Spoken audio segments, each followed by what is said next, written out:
everyone. Welcome to this week's episode of Korea This Week. I'm your host, Sang Kim, and today we have Yong Kwon, who is our communication director with us. Thank you so much for joining us, Yong. Glad to be here. Great. So, since we're reporting live from the District of Champions, in case you haven't heard the news, Washington Nationals won the World Series championship last week, and we had a big parade in DC on Saturday. So we're having a big festival moment here. Sorry, Astros fans. So with that, we're actually going to tie Korea-related things to the Nationals win. So I'm sure you've heard the song Baby Shark played over and over with that dance. And I also saw a lot of people wearing shark costume for Halloween. So I do want to talk about the origins of the Baby Shark song a little bit. So I heard that it's originally from a South Korean company called Ping Pong. Right, but even further back, I think this song is so exemplary of Korean pop culture today because the song is originally American. Right. It was recorded. It was a popular children's song, and it was recorded by a popular American children's singer named Johnny Only. Of course, no one copyrighted it because it's a popular song that was available to everybody. And then a South Korean educational company called Ping Pong took the song, re-recorded it with multimedia and also translated to various languages, and it became a viral sensation. And I couldn't believe the numbers when I first saw it. There are 3 billion views of this music video on YouTube. It's very catchy. There are different versions of it. Right. And I think this is, again, like, just like how Korean companies, when they Korean studios produce K-pop songs or Korean drama, they always think about the external market. They always translate or subtitle their products. You know, when K-pop artists, oftentimes they record their songs in Japanese, making sure that when they jump oceans to the Japanese market, they're ready to enter that market right away. I think Baby Shark's success is also, some degree, you can point to the tactics that the Korean multimedia companies have used for other content, and it's been very successful as a result. Right. So that there's a short Korea and Nationals and the Baby Shark connection there that we want to start off by. And I heard there's also a lawsuit involved with this as well. That's right. So in 2018, the Liberty Korea Party, which is the opposition party in South Korea, used the Johnny Only version, so the original American version of the song, in one of their campaign rallies. Ping Pong sued the Liberty Korea Party on the basis of copyright infringement, not realizing that they were using a different version of it. But then that triggered a counter lawsuit from Johnny Only towards Ping Pong for copyright infringement, and it's being currently settled in the South Korean courts. But the final ruling has not come out yet, so it's very complicated. But again, it's much like how Korean barbecue is also not entirely Korean. It's an American meat-eating habit that was Koreanized, and it's now come back to the United States with greater popularity. I think Baby Shark is also exemplary of that phenomenon, where you have American cultural artifacts that goes to Korea and comes back more popular than it was before. Great. So we're not going to play the song for you because it will be stuck in your head for all day today. So we'll end the Baby Shark story there. So I do want to change gear and talk about trade. I know that's a big jump from Baby Shark to trade issues. But this morning we saw a report that RCEP, which stands for Regional Comprehensive Economic Partnership, they have reached agreement. They are aiming to sign the official document next year. And of course, this is something that's been around for quite some time, and there are a lot of issues trying to have all 10 members agree on the standards. So could you tell us a little bit about what RCEP is and what that means for the global economy? Right, and oftentimes people have spoken about RCEP as the competitor to TPP.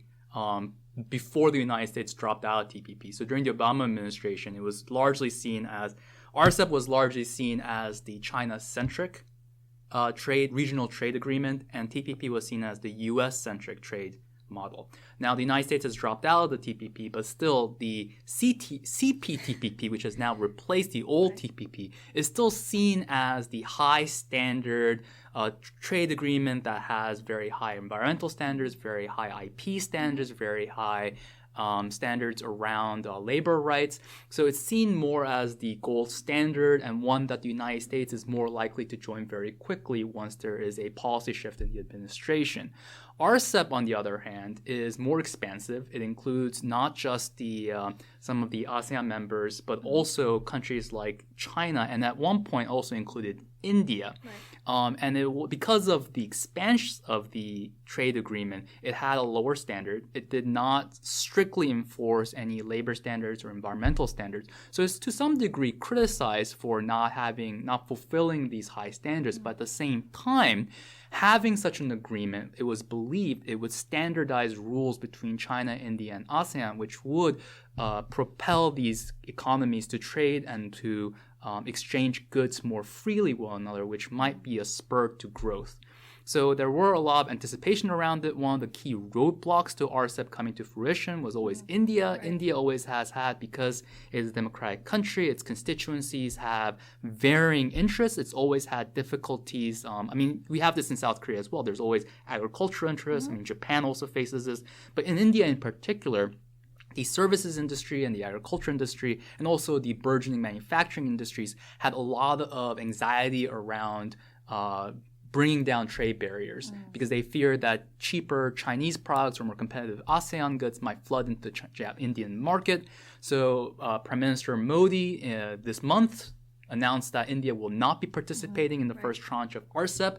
So that it's unfortunate we're losing a market of 1 billion people in RCEP, but at the same time it's made it easier for RCEP to go forward. So it seems like perhaps after years of waiting, RCEP may go forward. Right. So just to recap, so the RCEP includes the five countries from the ASEAN country, and plus South Korea, China, Japan, Australia, and New Zealand. That's right. So that's a huge mega economic bloc within Asia Pacific. Some people say it might be the half of the world's population. I don't know how that would be without India, but it could also be like 1/3 of the global total gross domestic product, GDP, across the world. So. Absolutely. And I think what's really important to remember is that the United States is not yet a member of RCEP. Right. So once you have RCEP, if it comes together and if it's allowed to kind of carry forward, it will over time create its own regional standards, its own rules, and it will be one where the United States will have less of a voice in shaping. So had we had TPP in order, had the Trump administration pushed through the ratification of TPP when it first came to office, I think the United States would have been better positioned to ensure that these growth markets in Southeast Asia, Japan, South Korea, and China to have to some degree followed U.S. standards when it comes to environmental standards, to intellectual property or labor rights. But since the United States is not involved, the longer RCEP is allowed to continue without there being a competing regional agreement that is U.S.-led with these high standards, I think we will be losing out a lot. Right, and that's the argument for also not joining the new TPP, the CPTPP, right? So if U.S. is not part of RCEP, nor the CPTPP, the economic stance of the involvement of the United States within the Asia-Pacific region is not completely included. And also, it's important not to forget that all this would be moot had it not been for the fact that the Doha round is not yet over or has not yet been completed. So WTO, which is supposed to be pushing global tariff reduction and global standardization on trade, has not done anything for the last 10 years. And so with that, had that been going forward, a lot of the issues that we're talking about right now about like difference in standardization would have been much less.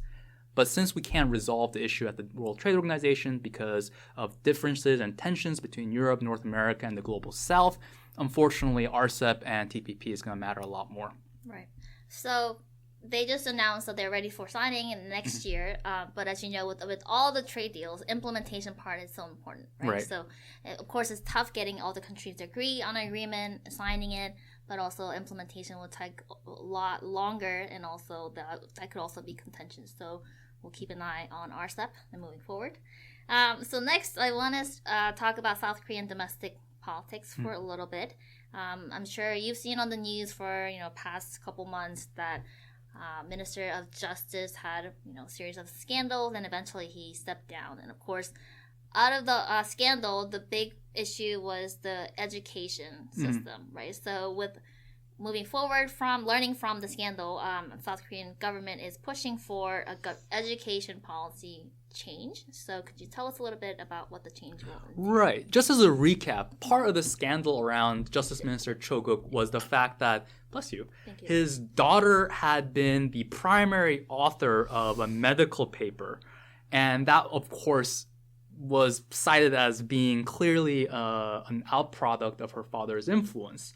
And the reason why she had perhaps engaged in this kind of manipulative behavior was because under current South Korean college admission standards, these extracurricular activities and high school grades take up a huge proportion of how colleges judge students' aptitude when they enter into college, and like their college admission chances increases with these papers and things like that. So as a result of these scandals, and of course this is not a standalone scandal, there's been many scandals, and so South Korean government has decided that it might be better to revert back to the old rules, which is to focus more on the standardized testing scores, which would eliminate to some degree some of the variances that come out with families who have more influence, who have more money. Once all the children in South Korea are judged based on a single test, perhaps it would even the playing field. So this has been the policy that's been pushed forward by the Moon administration. I think it's been in the works before the Cho-guk scandal broke out, but it's definitely been strengthened as a result of the Cho-guk scandal. So now we have this new policy where kids are going to be graded mostly on their standardized test scores. The problem here is that alongside these standardized tests, the South Korean government is also getting rid of things like elite schools and other varying things that differentiate between students. And the concern has been that this counteracts other policies that the South Korean administration has been pursuing. So one of the things that the Moon administration has really focused on was wealth disparity. And the key driver of wealth disparity in South Korea is real estate. People who live in prosperous districts of Seoul have way more economic opportunities and carry way more clout than people who don't live in those areas. And so in order to minimize that, the South Korean government has been trying to develop other parts of Seoul, trying to cap mortgage price growth on these prosperous neighborhoods to ensure that that the population is more evenly distributed. And the critique now, after this education policy was rolled out, is that because a lot of these elite schools are outside of the prosperous areas, for instance, the famous foreign language schools in Korea are not in districts like Gangnam. If all these disappear, then the concern is that parents with money who have some degree of economic privilege will actually move into districts that are already traditionally prosperous and or have traditionally very competitive educational districts to give their children a competitive edge when it comes to test preparations. So there's a concern that this influx of parents moving to these prosperous districts will actually intensify real estate volatility, which might also intensify wealth inequality in Korea, which directly, of course, comes into conflict with the Moon administration policies on minimizing that. Right. And also when I heard that they are focusing more on Suning, which is coming up in November, right? That would also lead to, people spending more time and money on hagwons, right? Exactly, because, it really depends on who you take the classes with, because it's an after school program, and also who has the resources to go to hagwons that have a lot of teachers who are very experienced with sunung and things like that. And of course, the Korean drama Sky Castle was all about this, who has the right connection sources to do well on this exam. So that would also create I think there will also be a discrepancy between socioeconomic status, where wealthy family might have better resources compared to others. And of course, just location-wise, the hagwons that you mentioned, the after-school classes, a lot of those, the best ones, the most prestigious ones, are in more prosperous districts with higher property value. So if parents move into those districts to make sure that their children go to these hagwons, then it'll also contribute to intensifying the real estate volatility in those areas. Right. So do we know when this will come into impact? Or I'm sure this is very contentious. Right. When they're having this discussion. So do we know when they will make this change at all? I haven't checked what date is coming. Do you by chance have the? I don't have Okay. But I believe the discussion phase though is over. I mean, I think the Korean government is pushing forward with this, in part, as we mentioned earlier, because there is a political impetus to, make sure that, a rich father's daughter doesn't have, using her dad's connections, end up being a co-author on a medical journal or things like that. To eliminate those aspects has been elevated in political importance because of the recent scandal. So I think it's at this point going to be very difficult to reverse politically. Right. So all these issues that we discussed, well, some of it will be part of the Korea View, which Yong puts together every week on a weekly basis, covering domestic issues in South Korea. So if you haven't subscribed already, make sure you do so you can get the details of the things that we discuss. Including Baby Shark. Including Baby Shark. So that's all we have for today. Thank you so much, Yong, for joining us and for your insights and talking about the issues. So that's it for this week, and we'll see you next week on Monday at 3 p.m.